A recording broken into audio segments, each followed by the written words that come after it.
संत कबीर दास जी के मोक्ष स्थली पर, जहाँ पर कि उन्होंने अपना शरीर त्यागा था। गोरख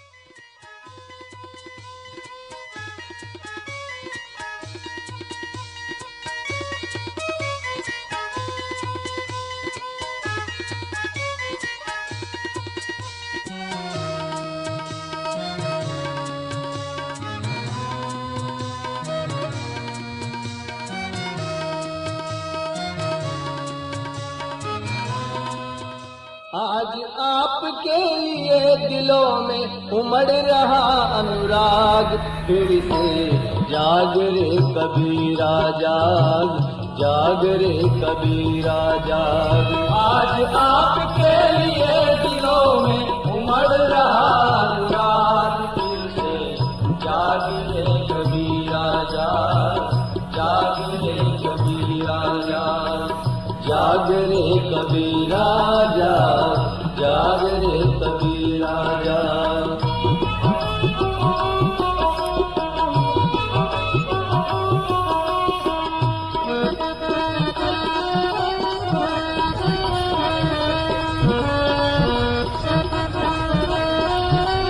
शांति कुंज हरिद्वार की प्रतिनिधि टीम भी यहाँ पर पहुँची है आज, और संत कबीर जी की समाधि स्थल पर दर्शन प्राप्त करके सौभाग्य प्राप्त किया है। और तो साथियों, हम पहुंच चुके हैं संत कबीर जी की समाधि स्थल पर, और यही वो ऐतिहासिक मगहर का ऐतिहासिक मंदिर है, समाधि स्थल है, जहां पर संत कबीर जी का समाधि बनी हुई है। और यही वह स्थान है जहां पर उन्होंने अंतिम समय अपना व्यतीत किया था। एक मान्यता थी कि काशी में मृत्यु प्राप्त होने से स्वर्ग मिलता है, और इसी के पड़ोस में हम मगहर में मरने से अगले जन्म में विकृतियाँ होती हैं, और बहुत कुछ मान्यताएं थी कि नुकसान होता है। तो उन मान्यताओं को खंडित करने के लिए ये अपने अंतिम समय में कबीर जी आए थे यहाँ पर मगहर में, उन्होंने यहीं पर अपने शरीर का त्याग किया था। और जैसा तो संत कबीर समाधि स्थल के पास में ही ये संत मजार है कबीर साहब की, और यहाँ पर भी श्रद्धालु पहुँचते हैं।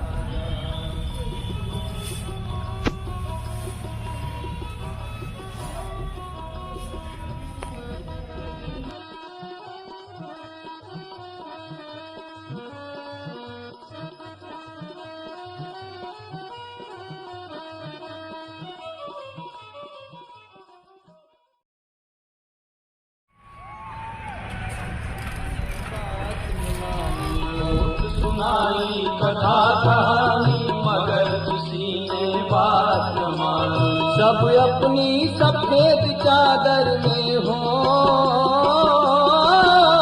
सब अपनी सफेद चादर में लगा रहे हैं दाग, फिर से जाग रे कबीरा जाग, जाग रे कबीरा। भारत अवतारी सत्ताओं की भूमि रही है, और समय समय पर अवतारी चेतनाएं यहाँ पर अनेकों उद्देश्यों को लेकर आती रही हैं। आज यहाँ पर मगहर में उपस्थित हैं हम लोग, और शांति कुंज प्रतिनिधि आशीष सिंह जी भी यहाँ पर उपस्थित हैं। अवतारी चेतनाओं के विषय में क्या कहेंगे, विशेष रूप में आज के जो संत कबीर समाधि मंदिर के पास में हैं, कैसे इसको रिलेट करते हैं अवतारी?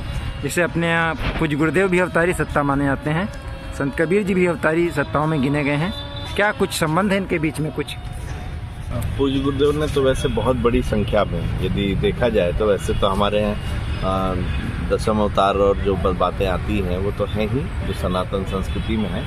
इसके बाद ईश्वरी चेतना का विभिन्न रूपों में अलग अलग समय में आवश्यकता के अनुसार अवतार हुआ है। और पूज्य गुरुदेव कहते हैं कि जैसे शंकराचार्य भी अवतार थे, कबीर भी अवतार थे, और हम लोग मानते हैं वो भी उसी एक चेतना के अंश थे। और ऐसा बात उनकी जीवन क्रम में दिखता भी है। पूज्य गुरुदेव अपनी जीवन यात्रा में इस बात को कहते हैं कि जब वो अपने गुरु से, दादा गुरुदेव से मिले, तो उनको उनके 3 जन्मों के बारे में उन्होंने दर्शन कराया, उसकी यात्रा कराई। और उस 3 जन्म में से एक जन्म जो था वो कबीर का ही था। तो कबीर, रामकृष्ण परमहंस, समर्थ गुरु रामदास, ये सारी चेतना का ही अंश है जो अलग अलग समय में भगवान के कार्य को करने के लिए भगवान का ही अंश धरती पर मनुष्य रूप में आया। और उस सभी जीवन क्रम में आप देखेंगे शाम में दिखता है पूज्य गुरुदेव ने जैसे कह सकते हैं पाखंड को और जो गलत चीज़ें थी हमारी संस्कृति में उसको कैसे ठीक किया जाए। कबीर ने भी उस पर कुठाराघात किया था, उसको वैसे ही रखा और गुरुदेव ने उसके और सूत्र आगे के बताए कि कैसे इससे निकल करके और सही सनातन के सूत्रों को जीवन में उतारा जा सकता है। वो सामने देखने को मिलता है। तो हम लोग सौभाग्यशाली हैं कि आज इस स्थान पर हैं जहाँ की कबीर के 2 स्वरूप समाधि के दिखते हैं और यहाँ से हम लोग यही प्रेरणा लेके जाएं कि कुछ अंश जो है उन अवतारी सत्ता का चेतना का हम सब के अंदर भी आए और हम लोग भी समाज में कुछ अच्छे कार्य कर सकें। इसी भाव से यहाँ पर कुछ प्रेरणा लेकर हम लोग जा रहे हैं।